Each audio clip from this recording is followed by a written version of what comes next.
Hey everyone, this is Camden. I'm in the Reform Forum studio. Specifically, we're at headquarters in the classroom, which is just this big room. But when we have a professor out to teach a course, we put up the cameras and the lights and we get ready.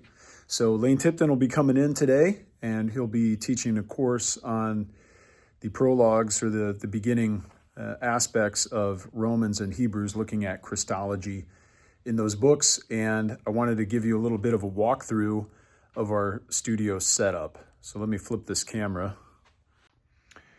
All right, so the first thing you'll see is that we put up these acoustic blankets on the wall. I was noticing they're not the fanciest. I don't even know technically if they're acoustic blankets. They're more like those moving blankets, but they're on Amazon as something acoustic, and they help.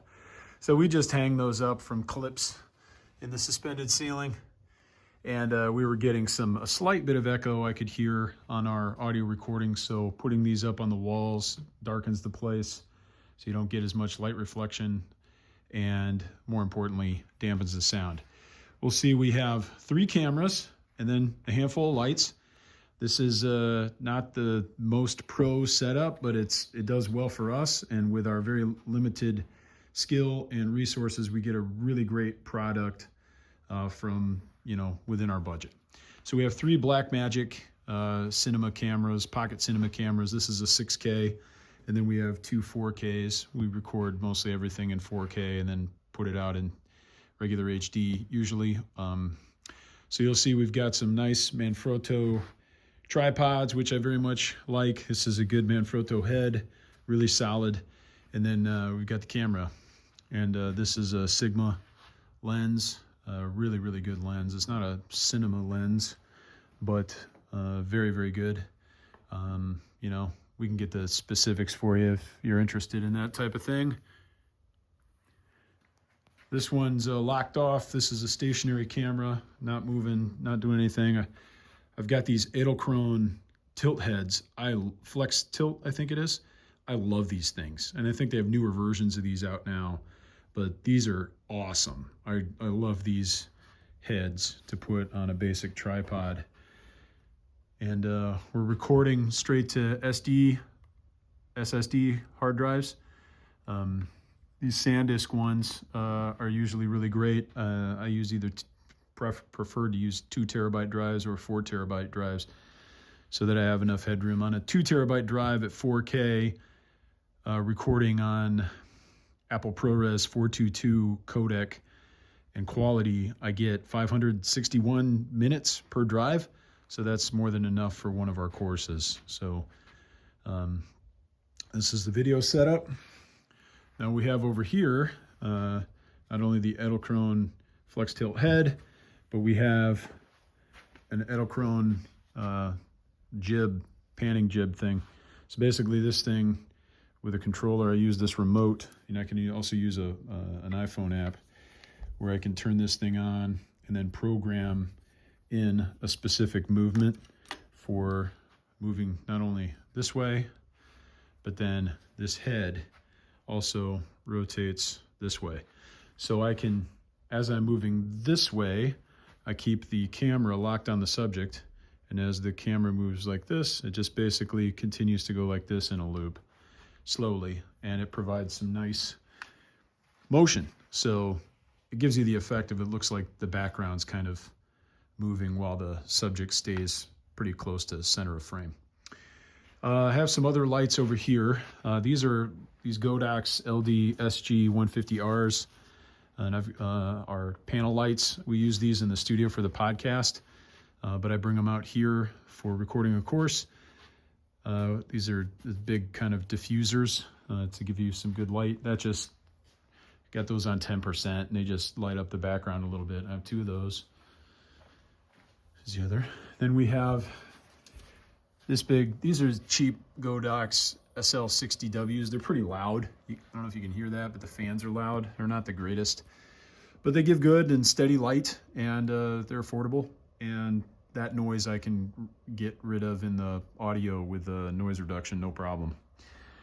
And these are Impact LS96 HABI stands. I've got 4 of those. I like those. So this light works, and then we've got an aperture light dome. That gives us, that's our key light, and that gives us really good, soft light and controllable light on the subject on one side. And then I'll use this, a second light, which is like a light dome mini, and that will fill the teacher's other side of their face if it's too much shadow. You know, it's nice to have that kind of more cinematic look, but sometimes it's too much. You don't want them to look like they're teaching inside of a cave. Then we have just some IKEA bookshelves. Tried to pick a lot of our books that are similarly colored, generally green and gold. And then we've got some just basic, you know, lights off Amazon, but these have Godox Govee smart light bulbs in there. So they're just on a normal warm setting right now, but I can change those to colors or program them to flash or do all sorts of weird stuff, which we don't do, but I could if I wanted to. This is a Wacom tablet. I'm really thankful to have this. Lane uses this, so the Dan Ragus has used it, but I don't think most other professors use it. This is hooked up through USB and HDMI to a computer in the editing room. And basically this serves as an external monitor, an external display, and then you can use the pen to draw stuff. So we typically use the Notability app on Mac. There's a Mac Studio over in there, and Lane likes to write his course notes. I'll show you in here what this looks like. This is kind of a mess, but you'll get an idea.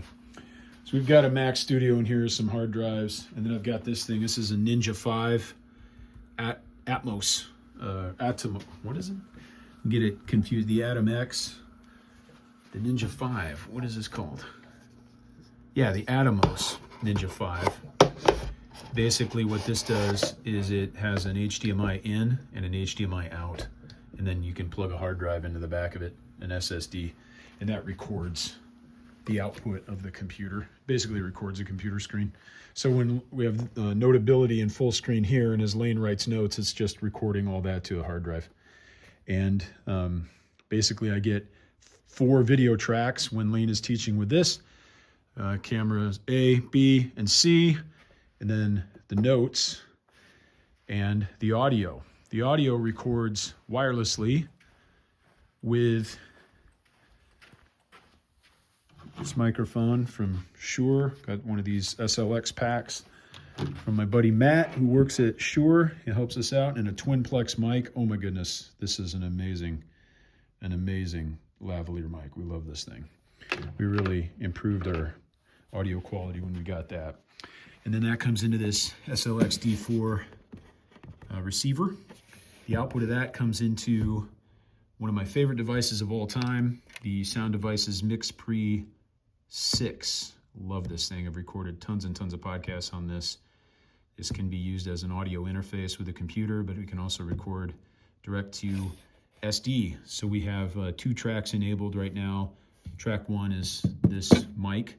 In the past, I've had a room mic, like a shotgun mic over the speaker just as a backup, but we never ended up using that. So I just quit doing that, quit setting that up.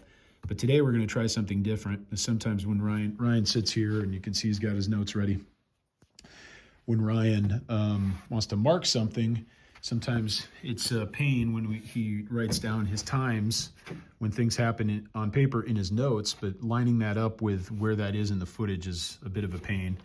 So we are trying this. We're going to plug this into his computer, his laptop, and whenever he has something he wants to mark, he's going to play a sound effect, and it'll record that as track 2, and it'll be very clear where there's something that needs to be adjusted. Last thing I'll show you is how do you get all these synced up, right? How do we get all the audio and the video synced? That is through a wonderful little system of devices called the Tentacle Sync. So I've got them charging right now. This is one of these Tentacle Sync devices.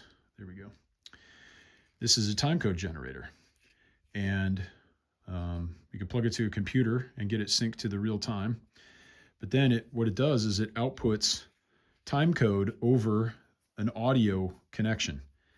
And either you can record the audio and then encode that data using the Timecode app back into your audio or video. Or if you have a device that can interpret timecode audio, it will sync your device's clock and embed the proper time into your footage. That's exactly what we do. So we're going to use these, and we take one each to all our devices, and I'll plug one into the mix pre, and then one each into each camera through the mic jack. And these cameras, when you have timecode plugged in, the clock will indicate that it's receiving timecode. And then the Ninja doesn't interpret timecode over audio, but I record it as an audio track into the Ninja. And then I bring all that footage back into Adobe Premiere once we're done recording, and basically import into a multicam sequence and hit a button and say I want to sync these by timecode, and it lines everything up to the frame, saves so much time. It's one of the greatest things. We really, really appreciate those little devices. So that's pretty much an overview of our basic recording setup. It's certainly, we didn't start this way.